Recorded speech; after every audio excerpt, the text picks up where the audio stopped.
Hitler and the Nazis have been demonized. They've been described as a gang of criminals. And of course, what they did ultimately was criminal, but they didn't actually come from outside German society. The big thing that happens to them all, including Hitler, is Germany's defeat in World War I. They weren't expecting it. A lot of research has gone into looking for Hitler's anti-Semitism because he claimed in his autobiographical tract, Mein Kampf, that he had always hated the Jews. But this seems not to be true. He had Jewish friends before 1914. It's too easy to dismiss them as kind of not really human or as psychopaths. They were not psychopaths. They had many of what you might call the bourgeois accomplishments, as it were. It's typical of Germany. A number of them, quite surprisingly, were good amateur pianists or amateur violinists. And Hitler, of course, started off as a painter. It's only with the Wall Street crash in 1929. That's when the Nazis really take off. You give some space to Hitler in his early life. Who was he before the age of 30? You go into detail about how he was an unknown. What do we know about him then? And what's important to know about the young Hitler? Well, the book Hitler's People is based on biographical studies of Hitler and Nazis at every level, from the leading Nazis all the way down to sort of very low-level Nazis and sympathizers and fellow travelers and so on. And I start with a lengthy chapter on Hitler himself. And we don't know very much at all about his childhood.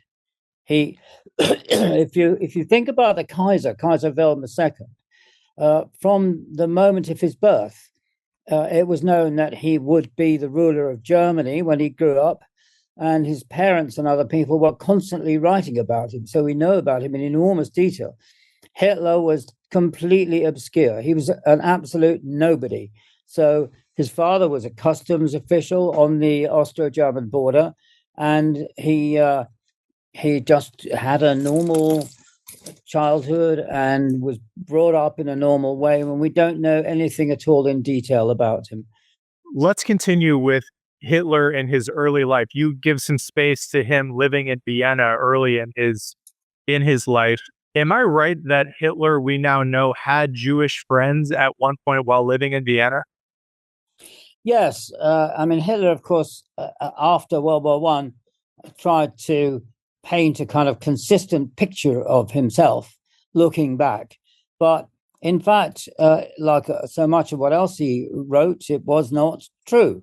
He was Austrian, German-speaking Austrian, but he spent some time as a child in southern Bavaria across the border. And so he spoke with a Bavarian German accent, and he always felt that he always felt, as a German speaker, he and the other 6 million or so German speakers in Austria, which is part of a multinational empire ruled by the Habsburg family, that they should really join in with Germany, with the German Empire founded in 1871 by Bismarck. So Hitler was a German nationalist. He hated the Habsburg Empire. He wanted to leave it with all the other German speakers and join in. And he joined in Germany, and he had his opportunity in 1914.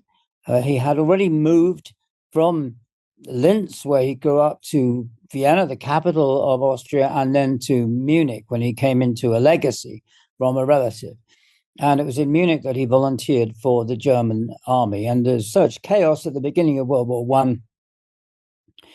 Nobody bothered to check whether he was actually German. They were just glad that he joined the German army. I know I mentioned this at the beginning, but the book is an attempt to humanize these men who were around Hitler and Hitler himself. And I'm wondering what you think the public doesn't understand, even now, about the humanness of this character from the 20th century that still looms large in people's minds as synonymous with evil. What did you learn about Hitler as a man, as a human being, that you think is important for people to know? Well, Hitler and the Nazis have been demonized in the literature. They've been described as a gang of criminals, for example. And of course, what they did ultimately was criminal, but they didn't actually come from outside German society. and attempt to kind of seize control of it for their own purposes. It's much more complicated and more political than that. There's a fantastic movie directed by John Farrow, who's, I suppose, best known these days as the father of Mia Farrow, the Hollywood actress. But it's called The Hitler Gang, and it was made for American troops going over to Europe in 1941 and 2, 3, to tell them what they were fighting against. And it's done in the style of a Hollywood gangster movie. You know, those old ones, black and white movies with Humphrey Bogart and James Cagney and Edward G. Robinson and so on. And so Farrow chose lookalikes. He didn't have any well-known actors at all. It's one of the few World War II movies where John Wayne does not put in an appearance.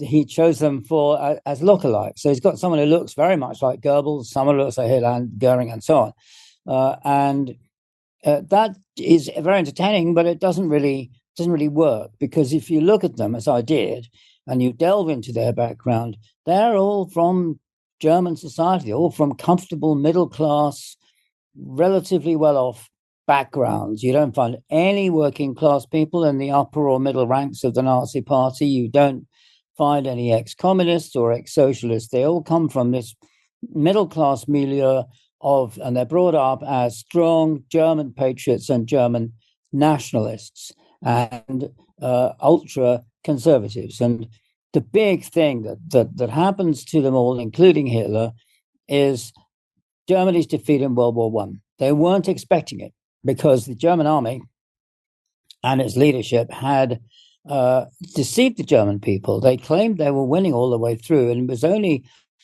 in the summer of 1918, as the German army began to be defeated on the Western Front in France and Belgium, and German industry was not producing any tanks, and tanks changed the whole nature of warfare by being able to roll over trenches and barbed wire, which had kept the defense on top, as it were, for the previous 4 years. And Germany's allies, the Austro-Hungarian Empire and Bulgaria, were collapsing on the Eastern Front. So the German army had to concede publicly defeat. And this came as an actual terrible shock to the German people, who thought they were winning all the way through. So that is the big event. That's a kind of trauma in these nationalist middle classes. And as you observed, it's a lot of research has gone into looking for Hitler's anti-Semitism, because he claimed in his autobiographical tract, Mein Kampf, My Struggle, My Battle, that he had always hated the Jews. But this seems not to be true. He had Jewish friends before 1914. He was not seen to be anti-Semitic, for example, until Germany's defeat. And what changed things then was this shock of a defeat, and then the very harsh terms which the Allies imposed, led by Woodrow Wilson, the US president, and Britain and France, on the defeated Germany. These terms are no worse than the terms Germany would have imposed on the Allies had they won. But these involved a loss of 13% of Germany's territory, the banning of combat aircraft and a navy, the restriction of the German army to 100,000 men, the banning of tanks, all of these things, and the imposition of financial reparations for the damage caused by German armies in northern France and southern Belgium. So these harsh terms were really shocking to most Germans in the middle classes and on the right. The fall of the Kaiser was added to that, and the advent of the Weimar Republic, so-called the full democracy, welcomed by many on the left, by the moderate social democrats, by the working classes by and large, but not, of course, by the nationalist, the ultra-nationalist right. And Hitler then became a rabid anti-Semite. And this is a conspiracy theory of immense dimensions. So Hitler and those who thought like him on the right believed that all Jews, by their very nature, by their essence, by their heredity, were subversive and destructive figures and had to be countered wherever they were found. They're not treated by the Nazis as sort of simple subhumans, as it were, like the Slavs, like the Russians, Ukrainians, Belarusians, and so on. They were a huge global threat to Germany and to German civilization, as Hitler and those who thought like him felt. So that's a big turning point in 1918 to 19. You go into the book. In the book, you go into his rise, and one of the pieces of that story that I found so interesting was the medium of information sharing that existed during his rise in the 1920s and early 1930s. And you mentioned his book that he wrote in prison, which did gain some popularity in Germany. I think eventually you say it was a free gift to all newlyweds in Germany once he ascended to power. But I'd love to spend some time going into his talents as a speaker. You I think used the phrase a rabble rouser in the book, and I'd love to paint the picture for the audience of what it was like for a politician to rise, the medium they had in which to attract attention and an audience at that time, and what it was about Hitler that was so captivating and spellbinding that led to his ascendancy. Yeah, well, as I said, I wanted to treat Hitler and the leading Nazis as human beings, because it's too easy to dismiss them as kind of not really human, as devils or as psychopaths. And they were not psychopaths. They were, in many respects, ordinary human beings. So they had many of what you might call the bourgeois accomplishments, as it were. It's typical of Germany. Music's so important there, and a number of them, quite surprisingly, were good amateur pianists or amateur violinists. And Hitler, of course, started off as a painter, not a house painter, but a man who painted quite decent kind of townscapes, really, paintings of buildings, which in fact he made a living from selling them before World War One. He couldn't do human beings. He couldn't paint people's faces or bodies, and that's why he was rejected by the Vienna Academy of Arts that he applied to begin with, much to his disappointment. And he always, in some senses, thought of himself as an artist. So after the war, he joined at the behest of the army. He was still in the army, and they wanted to find out information about ultra-nationalism, extreme right-wing in Bavaria, in southern Germany, and particularly in Munich, where there was a huge backlash against the ultra-left anarchists and communists who'd taken over very briefly at the end of World War One. And he started speaking in these meetings of this small group called the German Workers' Party, and very quickly discovered this talent for public speaking. Now, you've got this is a situation in which there's no TV, there's no Zoom, there's no podcast, there's no internet, there's virtually very, very little radio. German radio ownership was very low in the 1920s, and that's a pretty recent invention, just in the turn of the century. So live public speaking before live audiences is the most important thing for a politician who wants to get a mass following.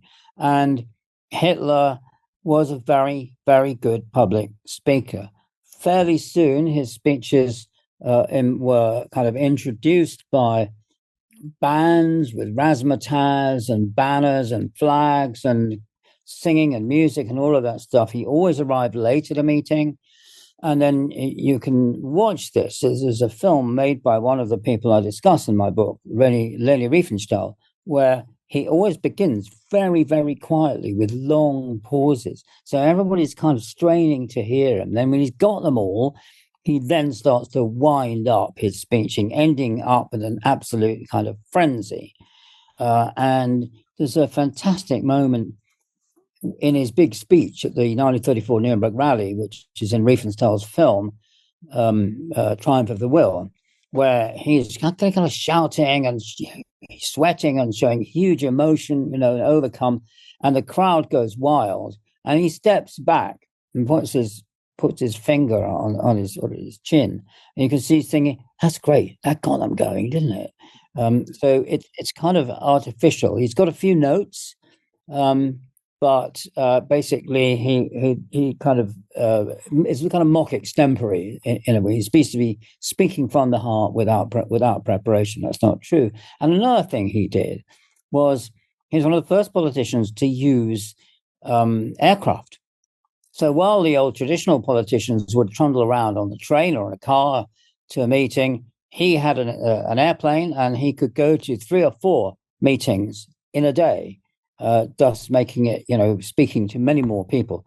And thousands of people came, particularly in the early 1930s. But you've got to remember here that for all his brilliance as a speaker, he did not get very far in the 1920s, partly, of course, because he tried to seize power by force in November 1923 in the so-called beer hall putsch.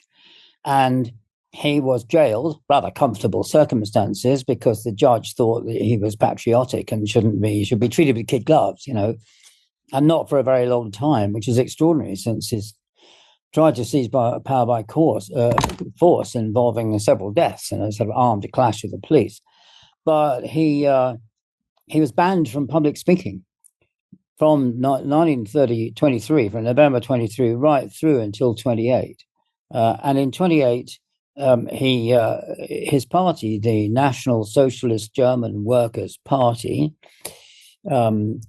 which is an attempt to kind of catch all and get all kinds of people, including socialists, to support him. But it's not actually a socialist party. I mean, it didn't believe, as socialists do, in the state taking over businesses, for example. So his party only got less than 3% of the vote in the national election of 1928. So it's not his genius alone, if you want to call it that, for public speaking. It's only with the Wall Street crash in 1929, which then led to American banks withdrawing the short-term loans on which the German economic recovery depended in the mid-20s, causing bankruptcies, business failures, bank collapses, and mass unemployment in Germany. 35% of the workforce unemployed by 1932. Staggering figure. That's when the Nazis really take off. But another word of warning, and that is, it's not the unemployed who vote for the Nazis. They vote for the Communist Party, and this is a mass Communist Party. They actually get more votes in the November national elections than they did in the summer elections in 1932, whereas the Nazi Party lost a good number of votes. So the communists keep on growing. And the middle classes in particular, and quite a number of new voters and some people from a kind of unorganized working class, those who did not belong to unions, they were terrified by the communists. After all, it's in 1917, the Bolshevik Revolution, the October Revolution in Russia, had been followed by a civil war in which the middle classes in Russia and the upper classes had been expropriated. Their property had been taken away from them, they'd been nationalized, they'd been put in jail, they'd been shot. It was absolutely terrifying prospect, and that's a powerful negative emotion driving people who voted for the Nazis. But also Hitler, then his speaking abilities came into their own in the early 30s, 1930, 31, 32, where he could promise the Germans that he would bring them back again. He'd restore the economy. He would restore Germany's place in the world. He'd reverse the Treaty of Versailles, which had imposed all these conditions on the end of the First World War. And he'd turn everything around, and he would, and I found this on looking at his speeches and writings in particular, he would unify the Germans. It's a big part of his message. And so by the middle of 1932, the Nazis are the biggest party in Germany. They don't have a majority. They only get 34.7% of the vote. So most Germans don't vote for the Nazis. And that's also a very important point. But as the biggest party, then they're in a position to form a government. Brilliant. And I would love to spend some time on two of the most important moments in the ascendancy of the Nazis and of Hitler. And obviously, you're more than welcome to add anything I'm missing here. But the Reichstag fire and the Enabling Act, which I only knew a little about before reading your book. I'd love to put that to you and have you, get some color and some detail there, and add anything else that you think is important for the general audience to know about the rise of the Nazi Party. Yeah, well, Hitler does not come into government as the result of a general election. What happens is a lot of ultra-conservative, ultra-nationalists who want to restore the Kaiser's Germany, the old authoritarian empire, without the Kaiser, who's a bit of a kind of busted flush, but perhaps with one of his sons or even grandson as a kind of titular emperor, or that kind of authoritarian structure. And these people, and I deal with the most influential of them, who was Franz von Papen. Now, I have a chapter on him, who was a Catholic aristocrat who, who worked quite closely with Pope Pius XI, because, again, the Catholic Church, led by the Pope, was terrified of Bolshevik revolutions breaking out everywhere, and they put their trust in authoritarian, ultra-conservative nationalist leaders. So they backed General Franco in the Spanish Civil War, Dollfuss and then Schuschnigg in Austria, Salazar in Portugal, and in Germany they do a deal with Hitler. The Catholic Center Party, which is a big political party in Germany, and these aristocrats and business people surrounding the president Hindenburg, who was an old field marshal from the old empire. They put Hitler in power, but they surround him by conservatives, by ultra-nationalist conservatives, extreme conservatives. There's a minority of Nazis in the cabinet that Hitler leads when he's put in power on the 30th of January, 1933. And Papen thought that would keep him under control, that would keep him in check, and they'd be able to use his mass support to legitimize legitimize their own policies of overthrowing democratic structures and reintroducing the kind of old-fashioned style nationalist, conservative, authoritarian Germany. And as you say, these two events are crucial in changing that situation. The first of these is the Reichstag fire. The Reichstag is the National Parliament building in the middle of Berlin, and it burns down on the night of 27th, 28th of February 1933, when Hitler has been chancellor head of government just for a few weeks. It's overwhelming evidence to show that a young Dutch anarchist called Marinus van der Lubbe had been broken a window on the side of the building, climbed in with fire-raising equipment, and he struck it lucky. He'd already tried to burn down 3 other buildings in Berlin in protest, as he saw it, against the government's failure to deal with unemployment. As I said, 35%. But in the Reichstag, he struck it lucky. Curtains were set on fire. There's an updraft into a dome, and soon the whole building's in flames. And Hitler blames the communists. Now, it's ridiculous because, first of all, van der Lubbe was not a communist. He was an anarchist. He believes it's not capitalism that's the problem. It's government. It's the state. And he's not even German. He's Dutch. So it's deeply implausible. And there have been some claims that the Nazis themselves started the fire, but there's no convincing evidence for that at all. The Nazi leadership gathered at the burning Reichstag, and it was clear that it was a complete surprise to all of them. But they blamed the communists, some kind of panic, and they persuaded President Hindenburg to sign a decree, an emergency decree, which would authorize the arrest of communists in Germany. And remember, they're one of the largest parties in the national legislature, would suspend civil liberties. And now that was one important step. It's after that concentration camps for opponents of the Nazis, communists and socialists, began to be set up. And then secondly, just a few weeks later, in March, Hitler persuades political parties who, like the Catholic Centre Party, as I said, who were kind of following the orders of the Pope and believed that democracy was a fatal flaw in the political system, would let in the communists, that they would vote for it. And the Enabling Act is supported by nationalists and, of course, by the Nazis, opposed by the Social Democrats, who are these middle-of-the-road party, socialist party, but they defended democracy. But the communists were banned from attending, although many of them have been elected to seats in the Reichstag. That's why the Enabling Act was, in formal terms, not legal, but it was pseudo-legal. And what that did was to give the power of making laws to Hitler and the cabinet.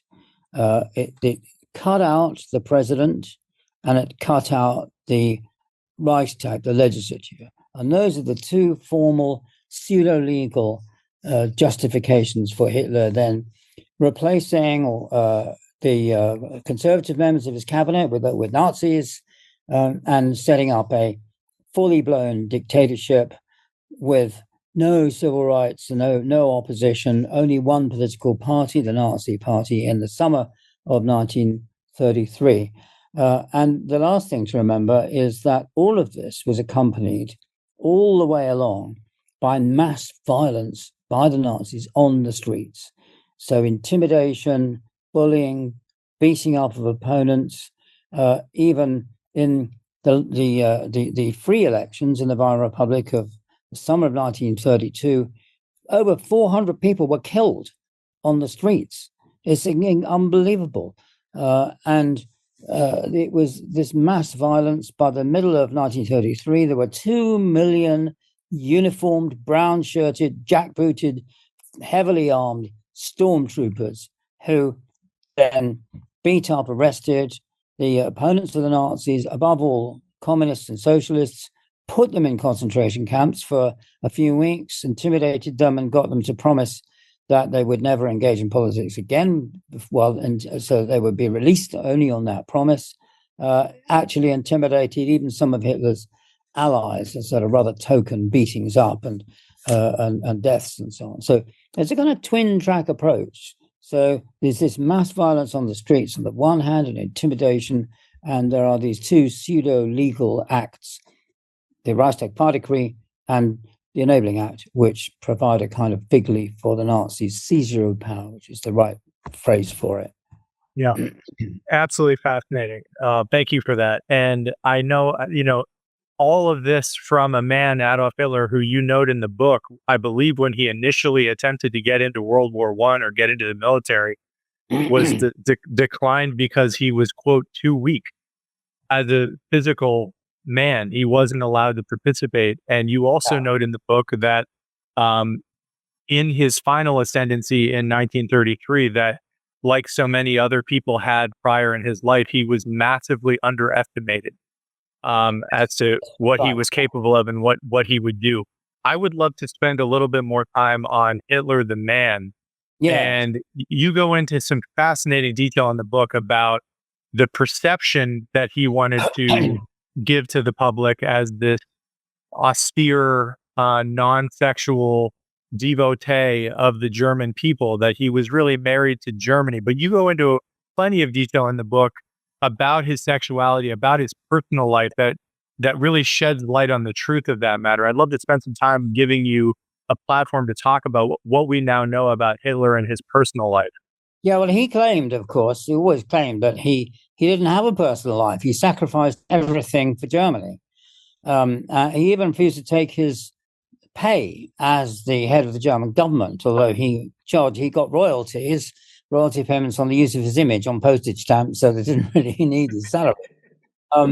But he made a big play of that. But if you look behind the curtain, as it were, you find that's not the case at all. Too many biographers of Hitler have accepted his own declaration that he did not have a personal life, but he had a number of love affairs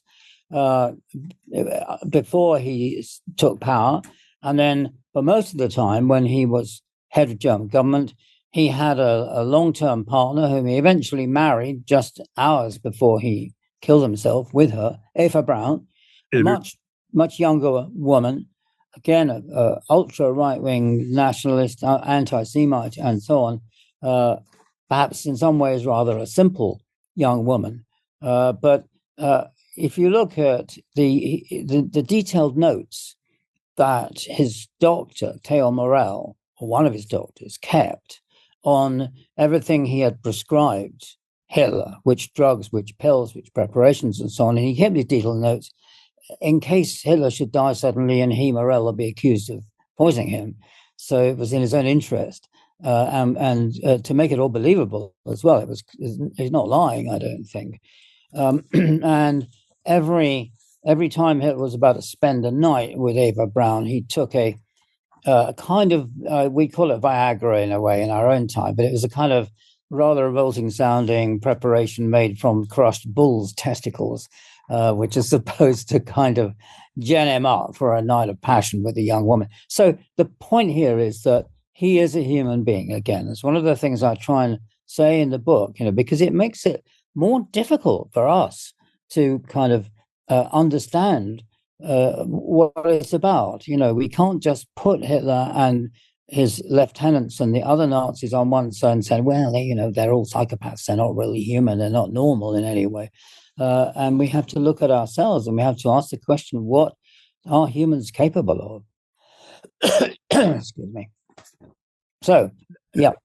Another section that I remember about his personal life, and correct me if I'm wrong about any of this, was his infatuation with the woman who would become Goebbels' wife. Yes. And that she rejected him. And thereafter, they had a very close relationship, obviously, with Goebbels. You mentioned the theme of musical talent and musical interest in the top brass of the Third Reich individuals. And it was important that Goebbels, who had a PhD, be referred to as Dr. Goebbels. That was important to him to be known. What do we know about that story with that trio and Hitler's initial interest in Goebbels' wife? Well, Joseph Goebbels was one of the earliest people to join the Nazi Party. He started off on a slightly separate, ultra-nationalist, slightly more left-wing trajectory, but he soon fell under, excuse me, but he soon fell under Hitler's spell and became one of his closest confidants. And Goebbels was having an affair. He was a man of very considerable sexual energies. He kept a diary, and one of the reasons for my writing this book is the newly or recent availability of huge amounts of information following the fall of the Berlin Wall and the end of communism. His diaries, Goebbels is one of these compulsive diarists. He couldn't finish a day without writing about it. And his diaries are published in 32 volumes, the last one in 2008. So we know a lot because he interacted so much with Hitler. And Hitler rather fell. Hitler liked beautiful young women, and he rather fell for Goebbels' girlfriend, Magda Quandt. And Magda Quandt has been married before. And it was so kind of alarming for Goebbels and Magda Quandt that they brought forward their planned date of getting married. And then there was a very awkward, difficult meeting where it was agreed that Hitler would give up any intention of any idea of getting away with Magda Quandt, but she would be kind of, for display purposes, as it were, the first woman in the Third Reich. So she was his kind of official consort, because, of course, Eva Braun was kept hidden. She was kept under wraps. Their affair did not become public until it was virtually, until right at the very end of things. And Magda Quandt and Joseph Goebbels were absolutely fanatical devotees of Hitler. And when Goebbels had an affair with another young woman, a Czech actress called Lida Barova, who incidentally always denied it, but I mean the evidence is pretty overwhelming. And Hitler found out, and Magda was going to divorce Goebbels. Hitler was so upset that he basically laid down the law and said, "Look, this is not going to happen. You've got to give up this Czech actress, and you've got to stick with your wife." And eventually, they had 6 children, all of whom had names beginning with H, which is in homage to Hitler, and all of whom, at the end, in 1945, when it was clear that the Third Reich was going to be totally defeated by the Allies, Goebbels, Joseph Goebbels and Magda poisoned them. They killed their children. Magda wrote to her grown-up son by her first marriage that it will be unfair on the children for them to live out beyond the Third Reich, without Hitler, without the Third Reich. So powerful was its grip on the Goebbels family. I would love to spend some time on some of these other characters who you profile and detail in your book. And I'd love to put it to you for the stories that, in your mind, best humanize these men, whether it be Himmler or Goebbels or any of the other inner circle characters with Hitler. I know there's a story in your book about Himmler in a sauna, I think in Norway or Finland. I don't know if it makes sense to start there, but I'd love to give some space to allow the viewers and the listeners to hear some of these stories as well. Well, what I want to do is to kind of, demythologize these people. These are human beings. They're not gods or not evil gods. They're not evil geniuses. They are not. They're nothing more than human beings, and that kind of confronts us, as I said, with the very difficult question of what does it mean to be human. So there was a disillusioned but still active Italian fascist journalist called Crucio Malaparte, who wrote a fantastically entertaining book after the war called Caput. And it's about his travels, in Europe under fascism and Nazism and so on. And he is given the job of going to report of a high-level Nazi delegation visit to Finland. And so he goes to Finland. And of course, the Finns who invented the sauna invite him to a sauna. And you can't really refuse if you go to Finland.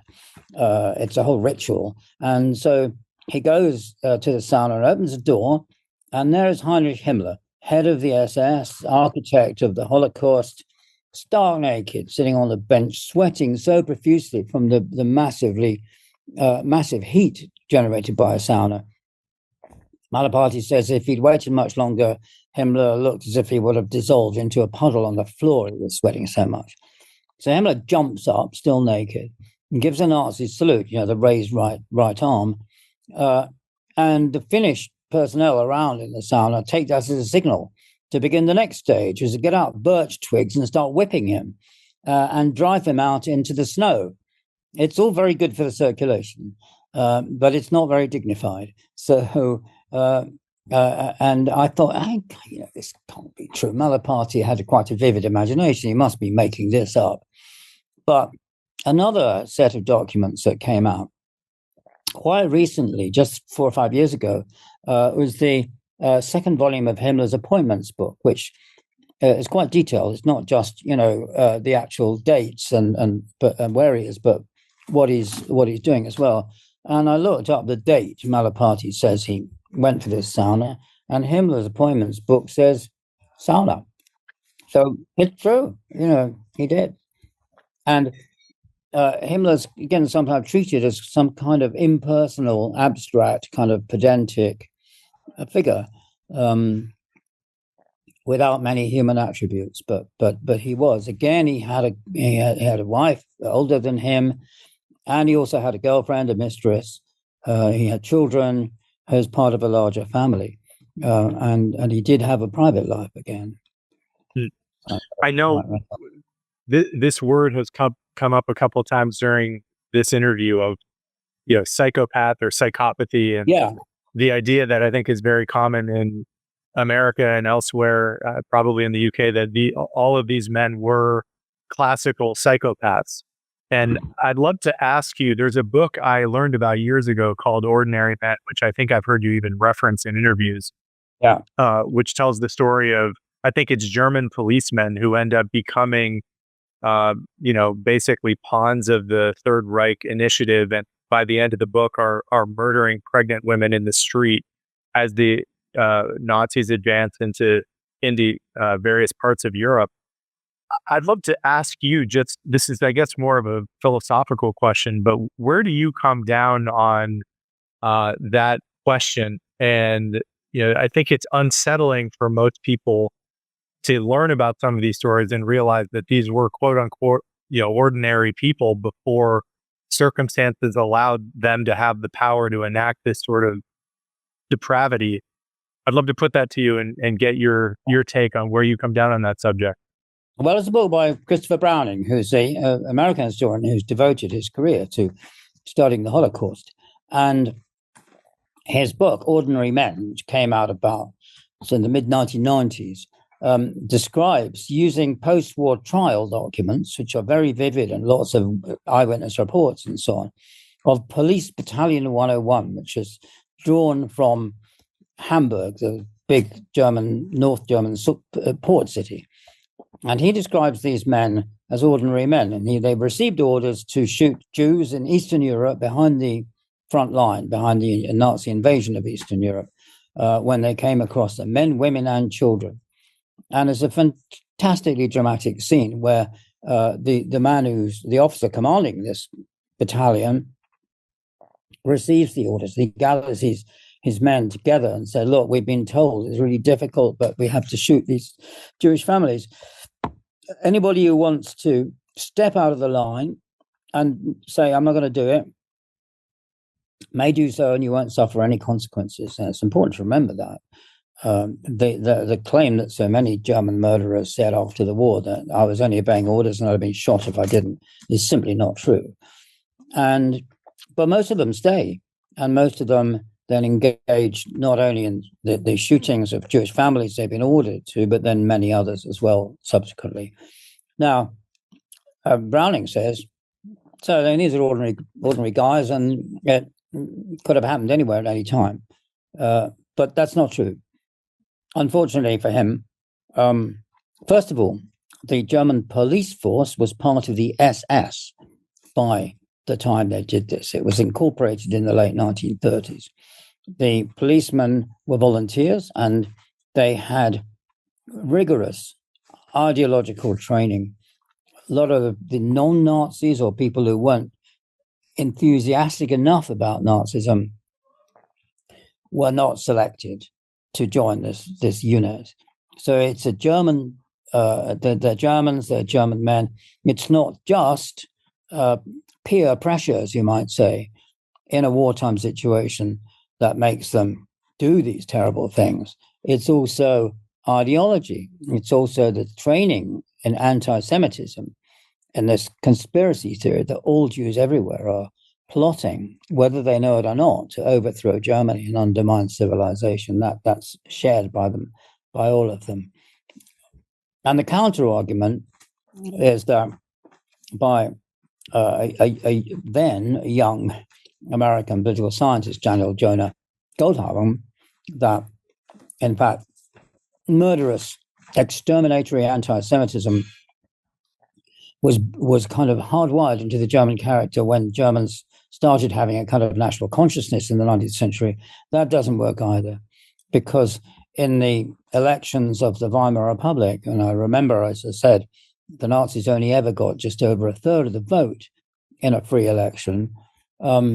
There are major parties, particularly the Social Democrats, but also the Communists, who are not anti-Semitic. Indeed, they try and fight against anti-Semitism, though not terribly effectively. So there are big problems with that idea as well. And what I'm trying to argue with that, and I do talk a bit about that argument, about a dispute, is that you have to explain this willingness to carry out horrendous crimes against particularly Jews, though not just against Jews, has to be explained historically by historical circumstances and by the pressures, particularly following the trauma of World War One. And at the end of the day, do you come down on the side of the idea that these people were simply carrying out an ideology that they had bought into? How do you see that in terms of the judgment or the perspective that you have on how so many people could behave in that kind of a way? Yeah, ideology is very important, and I think its importance has been a bit underestimated in the past. When you look through all the individuals who I analyze and describe in the book, you find that they are all anti-Semitic. They all buy into that conspiracy theory I was talking about. The ideology is hugely important, and it's not just that. So one of my chapters is about a man called Dr. Karl Brandt. Now, Brandt ended up by being a top guy in Hitler's campaign to kill the allegedly inferior Germans, not Jews, Germans. And these are the mentally handicapped and the mentally ill, including children. In up to about 200,000 people were gassed, poisoned, or starved by the Third Reich. And Brandt was one of the top guys in this program, which was launched in 1939 with the outbreak of the war. And he was put on. He was a surgeon. He's been described in a recent, otherwise very good short study of the Holocaust as a quack, as a phony. But he wasn't. He was an experienced, skilled surgeon who'd learned his trade dealing with mining accidents in the mining area of the Ruhr in Western Germany, and came into Hitler's orbit through his wife, who was a swimming champion and the sort of young, athletic young woman who Hitler rather liked. And they were in a motorcade, and one of the cars crashed with horrendous injuries to the senior Nazi who was in it. And Brandt looked after him, surgically removed his eye, which was totally wrecked, mended his injuries, his broken bones, looked after him in the hospital, and was appointed then. Hitler said, well, look, I mean, supposing my car crashes, I've got to have somebody on hand who can help. So Brandt was appointed, and that's how he made his career. And it's often forgotten that after the big Nuremberg war crimes trials, in which the surviving senior Nazis were put on trial, there's a whole series which the American military authorities put up at trial as well. There's a judge's trial, there's an industrialist trial, and there's a doctor's trial. Now, eugenics, the idea of intervening to improve the human race, partly by encouraging, as it were, healthy people to have more children, and partly by eliminating, as Brandt did, people who were regarded as weak and inferior.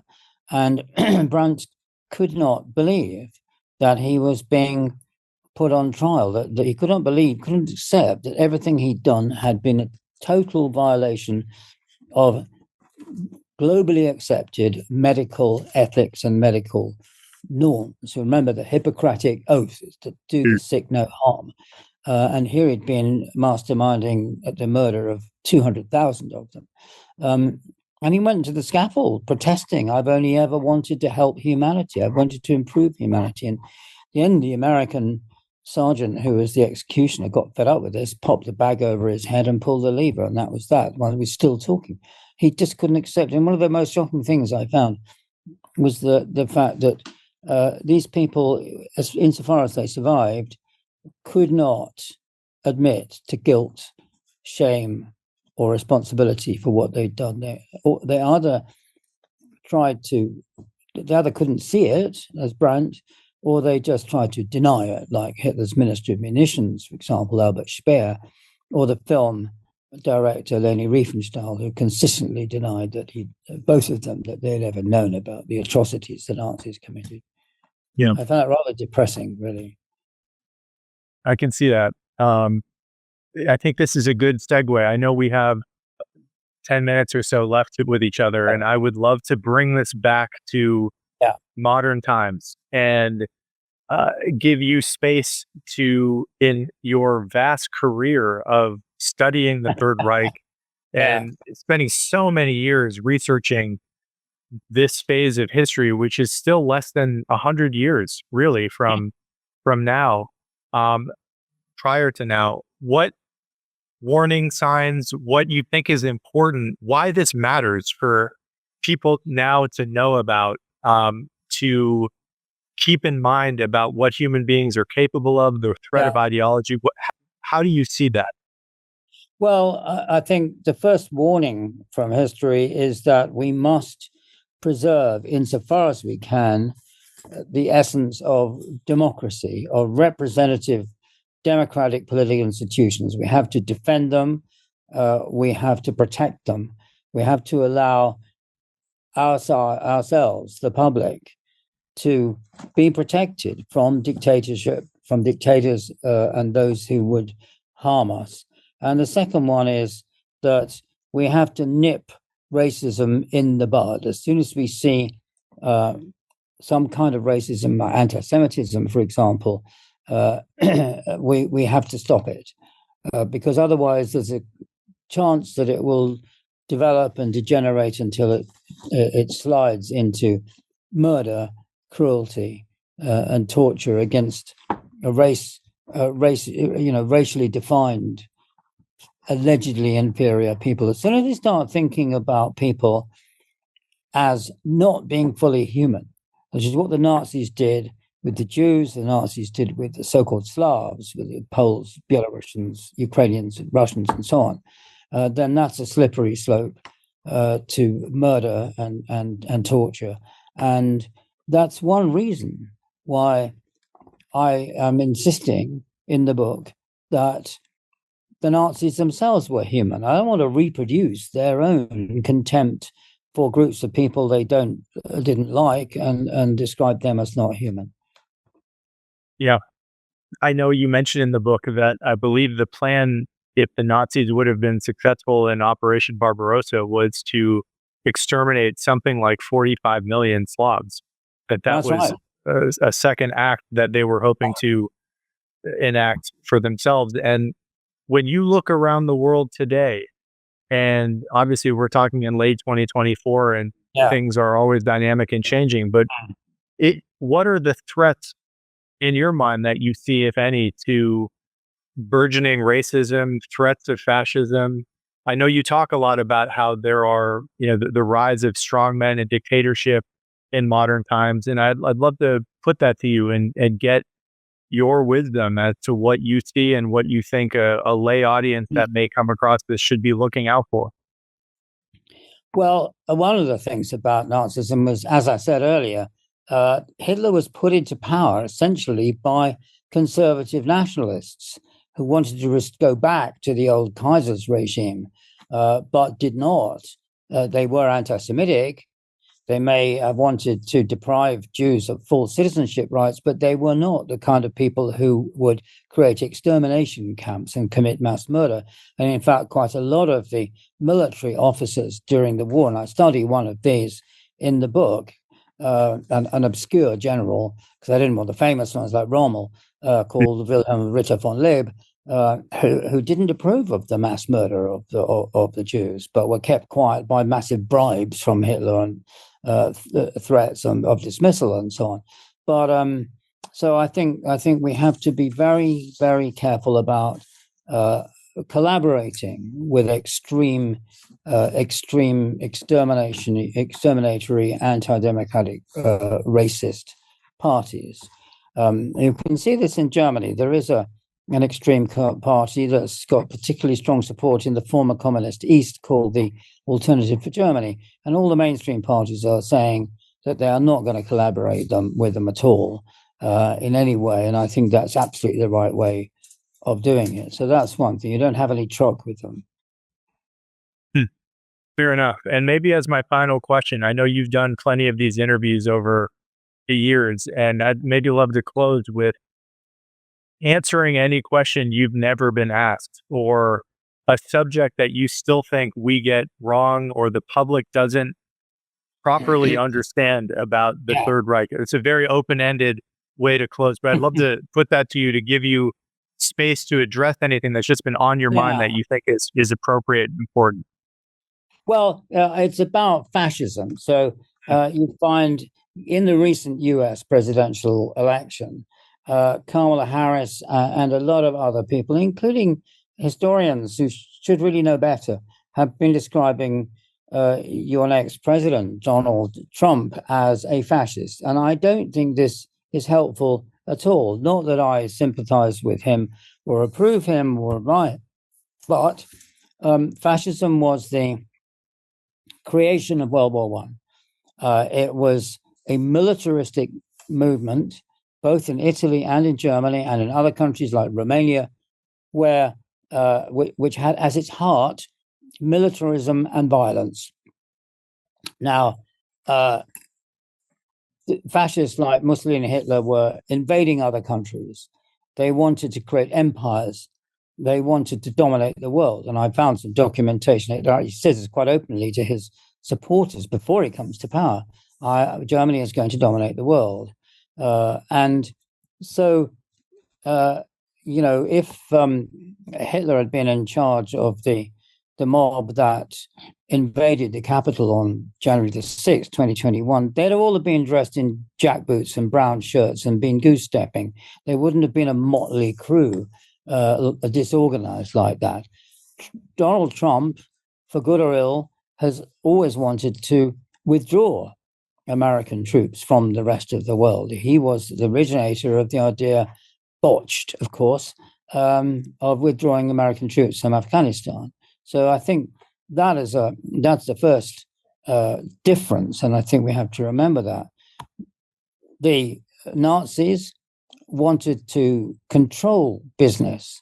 They wanted to bend. They weren't against it because that was what socialists and communists would have wanted. The Nazis wanted to control business, bend it to their own purposes, and prepare it for war, essentially, which is what happened. And again, I don't think that's true of present day strongmen in Europe, South America, or North America at all. And it's also important to remember that would-be strongmen and anti-democrats are not necessarily right-wing or conservative. You think of Nicolas Maduro, for example, in Venezuela, who thinks he comes from the left. Think of North Korea and Kim Jong-un. It can happen. It cuts right across the political spectrum. So I think we have to recognize the differences. What's uniting strongmen across the world, mostly, because you have to leave out Kim Jong-un and Maduro. But if you look at present-day strongmen like Viktor Orban or even Donald Trump, it's anti-immigration. I mean, immigration is the main issue, and that's not something that troubled Hitler or Mussolini. Rather the contrary, in a way. Fascinating. This was such an honor. I learned so much from researching this conversation, and this has been a real pleasure for me. So, Richard, thank you so much for coming on. It was great to meet you. And thank you very much indeed, and thank you for your questions. You've clearly read my book, which is great. Very good.